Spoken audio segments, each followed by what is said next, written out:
We came in, stabilized the situation. We've now had 42 straight months of growth, 7.5 million new jobs created, 500,000 jobs in manufacturing, 370,000 jobs in an auto industry that had completely collapsed.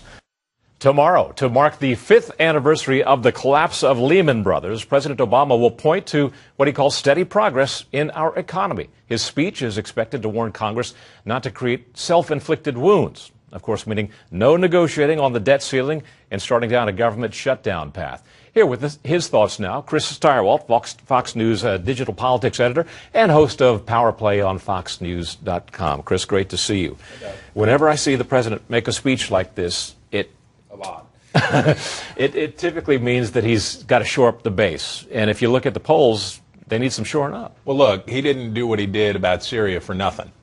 He had a real outcry among Democrats in Congress. Efforts by his political team to pin the Syria situation on Republicans were unsuccessful. Democrats, liberals, were very upset with the president on this.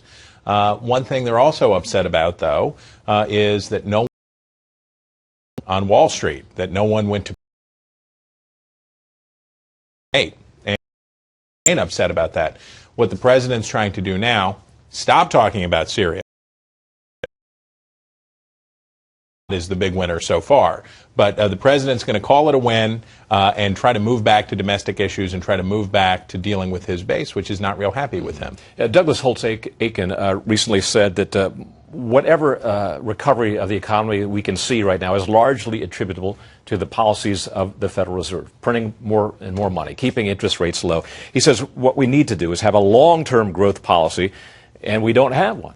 Well, Americans, I don't think, particularly care about the 5th anniversary of the collapse of Lehman Brothers. I think Americans do believe that the economy is not in good shape. I think Americans do believe that the financial sector is not acting in their best interest. I think Americans do believe that big government and big business are not interested in helping regular Americans. One of the strategies of good warfare, of winning warfare, whether it's actual warfare or politics, is to divide and conquer one's enemies. It strikes me that the president doesn't really need to do that with the Republicans because they are deeply divided, at least on the House side, as it now stands when it comes to the continuing resolution, when it comes to the debt ceiling, et cetera. Well, look at it this way. The president could have a win today on these issues. He could very easily have a win by saying, you know what, the individual mandate on his health insurance law, we're going to delay that for a year or two.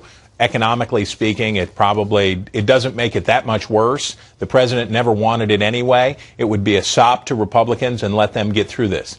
He made it very clear in his interview on ABC that he's not going to do it. And you know why? Because this is a great way to crash Republicans on the rocks. Because if he gives them anything, if he acknowledges them anything, then he allows the Republican leadership a way out of this turmoil. Instead, he's going to keep the heat on them, refuse to budge on his signature law, and see what happens. Because right now, from his point of view, with low approval numbers, frustrations with his government, he can hope that maybe a temporary government shutdown will cast him in a more favorable light.